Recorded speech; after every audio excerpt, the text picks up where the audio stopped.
Hi friends, welcome to மூன்று முடிச்சு promo. இன்னைக்கு நம்ம மூன்று முடிச்சு சீரியல்ல என்ன விறுவிறுப்பான விஷயம் அப்படின்னு பார்க்கறதுக்கு முன்னாடி நம்ம சேனலை சப்ஸ்கிரைப் பண்ணல அப்படின்னா மறக்காம சப்ஸ்கிரைப் பண்ணிக்கோங்க. இப்போ வாங்க அந்த விறுவிறுப்பான விஷயம் என்ன அப்படின்னு சொல்லிட்டு பார்க்கலாம். இப்போ நம்ம நந்தினி வந்துட்டு நான் தான் எடுத்தேன் அப்படின்னு சொல்லிட்டு சொல்லி சுந்தரவல்லியை போலீஸ்ல இருந்து எப்படியோ காப்பாத்தி விட்டுடுறாங்க. ஆனா நம்ம சுந்தரவல்லி இது நாள் வரைக்கும் இந்த மாதிரி விஷயத்துக்குலாம் அழுததே இல்லை.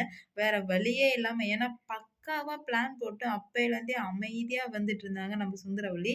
என்னதான் நடக்குது பார்க்கலாம் அப்படின்னு சொல்லிட்டு அவங்களோட நோக்கம் அவங்க என்ன வேணா ஆகலாம். போலீஸ்ல மாட்டிக்கலாம். இல்ல மிலிட்டரி எங்க வேணா என்ன வேணா ஆகலாம். ஆனா இந்த தாலி செயின் மட்டும் நம்ம நந்தினி கழுத்துல ஏறவே கூடாது அப்படின்னு சொல்லிட்டு குறிக்கோளோட இருந்தாங்க. ஆனா இப்ப அந்த குறிக்கோள நந்தினி உடைச்சு கழுத்துல போட்டதுனால கடந்த கதர்றாங்க.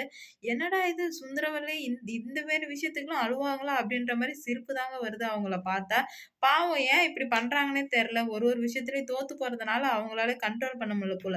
ஒரு வேலைக்காரி என்ன வந்து தோற்கடிச்சிட்டாளே அப்படின்னு சொல்லிட்டு ரொம்ப அங்க உட்கார்ந்து ரூம்ல உட்கார்ந்து அழுதுட்டு இருக்காங்க கத்தி கத்தி.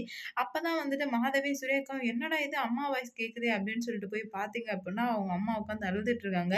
உடனே மாதவியோட ஹஸ்பண்டுக்கு செம்ம சிரிப்பு வந்துருது. "என்ன உங்க அம்மா டம்மி பீஸ் ஆயிட்டாங்க?" அப்படின்னு சொல்லிட்டு, "கொஞ்ச நேரம் சும்மா இருங்க. அம்மாவே வந்து கஷ்டத்துல இருக்காங்க." அப்படின்னு சொல்லும்போது, "ஏம்மா என்னாச்சு?" அப்படின்னு கேட்கும்போது, "இல்ல அவ வந்து பிச்ச போட்டு நான் வாழ்ற மாரி இருக்கு. ஒரு டைமும் அவ என்னோட பிளான் எல்லாத்தையுமே உடைச்சிடுறா.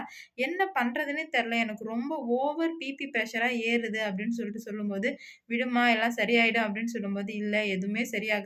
நான் தான் சரி பண்ணணும். அவ இதுக்கு மேல இந்த வீட்ல இருக்கவே கூடாது. இன்னும் 7ஏ நாள்ல இந்த வீட விட்டு நான் ஓட விடுறேன்" அப்படின்னு சொல்லிட்டு கோவத்துல சபதம்லாம் எடுத்துக்கிறாங்க. உடனே மாதவிக்கு அல்லு விட்டுருது. என்னடா இது! நம்ப நந்தினிய இங்க இருக்க வைக்கலான்னு பார்த்தா, அம்மா வந்துட்டு அவள போக வைக்கிறதுலயே இருக்கிறாங்களே! அவ கண்டிப்பா வந்து நந்தினிய போக வச்சாங்கன்னா, வேற ஒருத்தவங்கள தான் கல்யாணம் பண்ணி குடுப்பாங்க. அப்ப பிரச்சனை இன்னும் பெருசாகும். அதனால கண்டிப்பா என்ன ஆனாலும் நந்தினிய போகவே வைக்கக்கூடாது. போயிட்டு சூர்யா கிட்டயும், அப்பா கிட்டயும் சொல்லணும் அப்படின்னு சொல்லிட்டு மாதவி நெனைக்கிறாங்க.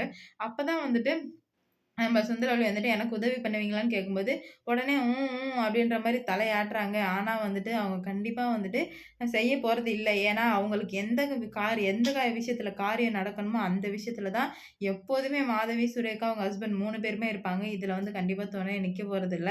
மாதவி, சுரேகா அவங்க ஹஸ்பண்ட் 3 பேருமே காலவாரி விட தான் போறாங்க சுந்தரவல்லி. அது இன்னும் வந்து சுந்தரவல்லிய கஷ்டம் தான் படுத்த போது.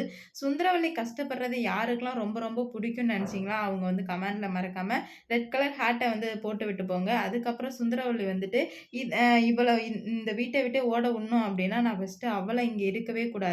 ஃபர்ஸ்ட்டு அவ எது பண்ணாலுமே அத வந்துட்டு அப்ரிஷியேட் பண்ணக்கூடாது அப்டின்ற மாரி நம்ம சுந்தரவல்லி நெனச்சு, நந்தினி என்னலாம் பண்ணலாம் அப்டின்னு சொல்ட்டு லிஸ்ட் போட்டு வச்சுக்கிறாங்க. என்ன பண்றாங்க அப்டின்னு சொல்லிட்டு பொறுத்திருந்து பார்க்கலாம்.